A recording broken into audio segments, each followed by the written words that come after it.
Hello friends. Friends, इस class में हम देखेंगे कि फ्रैक्शंस को अ, फटाफट से एक साथ ऐड और सब्ट्रैक्ट, जोड़ना और घटाना कैसे किया जाए।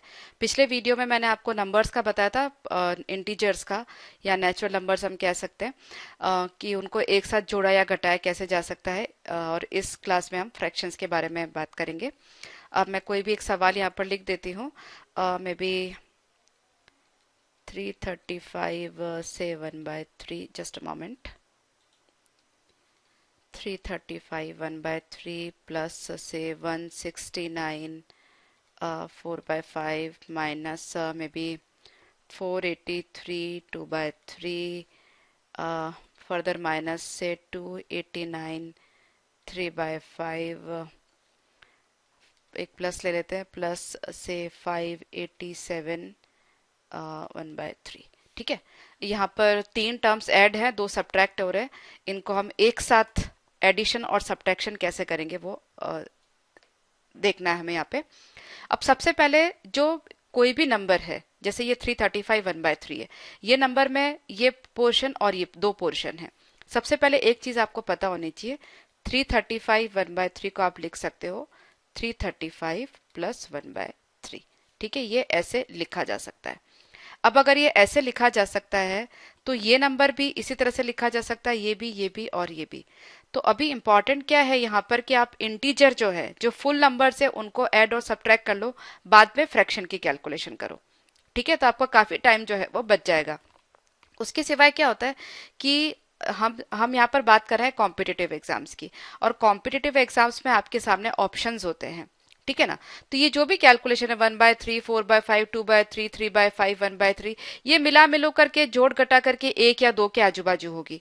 ठीक है, तो असल आंसर तो वही होगा जो आपको ये जो बड़े नंबर से इनको जोड़ घटा करके मिल रहा है। और बाकी एक या दो जो प्लस माइनस है, तो उसको ऑप्शन से देख करके आप जो है वो चूज कर सकते हो कि भी कौन सा आपका आंसर जो है वो सही होगा। ठीक है, तो अभी आप ध्यान से देखना हम कैसे कर रहे हैं।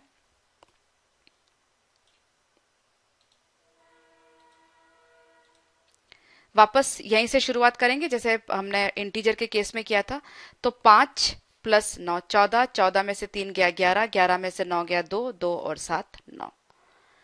ठीक है, फिर 3 और 6 9 में से 8 गया 1, में से 8 गया -7, 8 -7 1, 3 4 0 और 5 में से 2 गया 3। तो आपका जो इंटीजर पार्ट है वो क्या हुआ 319। अब आपके ऑप्शन में अगर 318 17 या 20 21 के आजू बाजू कोई भी आंसर है तो आप उसको मार्क कर दो, फ्रैक्शन वाली कैलकुलेशन करो ही मत। अगर 319 के आजू बाजू एक से ज्यादा ऑप्शन है तो ही आपको ये फ्रैक्शन की कैलकुलेशन करनी है। ठीक है, अब वो भी हम ध्यान से देखते हैं यहाँ पर क्या हो रहा है। ये है 1/3 पॉजिटिव है और ये भी 1/3 पॉजिटिव है, तो 1/3 और 1/3 मिला के कितना हो गया 2/3। ठीक है, और यहाँ पे ये 2/3 पॉजिटिव है और यहाँ पे ये 2/3 नेगेटिव है, तो ये 1/3 ये 1/3 और ये 2/3 आपस में कैंसिल हो गए। ठीक है, हो सकता है एग्जाम में ना भी हो पर कुछ ना कुछ दूसरा आपको जो है ट्रिक मिल ही जाएगा। अब ये है पॉजिटिव 4/5 और ये है नेगेटिव 3/5, तो 4/5 में से 3/5 गया तो कितना बचा 1/5 1/5। तो ये आपका आंसर हुआ, मतलब कि 319.2। तो मैंने आपको क्या बताया था, 319 के आजू बाजू अगर जो आपका आंसर है उसको आप मार्क कर लीजिए, एक दो नंबर प्लस माइनस। अगर ज्यादा डिफरेंस पड़ रहा है तो फिर आप पूरी कैलकुलेशन करिए। तो पूरी कैलकुलेशन कैसे होगी वो भी मैंने आपको बताया। अब कई बार इस तरह से नंबर नहीं भी कैंसिल होंगे, अगर नहीं भी कैंसिल होते हैं तो भी आप उनको सॉल्व कर सकते हैं, उनका एलसीएम लेकर के उनको सॉल्व कर सकते हैं। जैसे समझो यहाँ पर ये 1/3 है, ये 1/3 है, ये -2/3 होने की जगह समझो -2/7 है। ठीक है, तो ये 1/3 1/3 कितना हो गया 2/3 हो गया। ये 4/5 3/5 मिलके प्लस का 1/5 हो गया, और ये आपके पास माइनस का 2/7 है। तो ये सारी कैलकुलेशन मिला करके एक से ज्यादा अराउंड अराउंड 1 होगी, उससे ज्यादा डिफरेंस आपको नहीं पड़ेगा। ठीक है, और फिर भी अगर आपको पूरी कैलकुलेशन करनी है तो अब आप एलसीएम ले लो। 7×5 = 35, 35 दिया 105, क्योंकि 3 5 और 7 तीनों को प्राइम नंबर है। ठीक है, तो इनका एलसीएम क्या होगा, तीनों का मल्टीप्लीकेशन।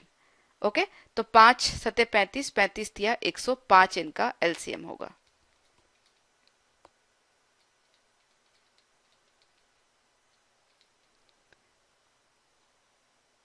तो ये आपके पास आया 40 में से 30 गया, 70 में से 30 गया 40 और 21 61/105।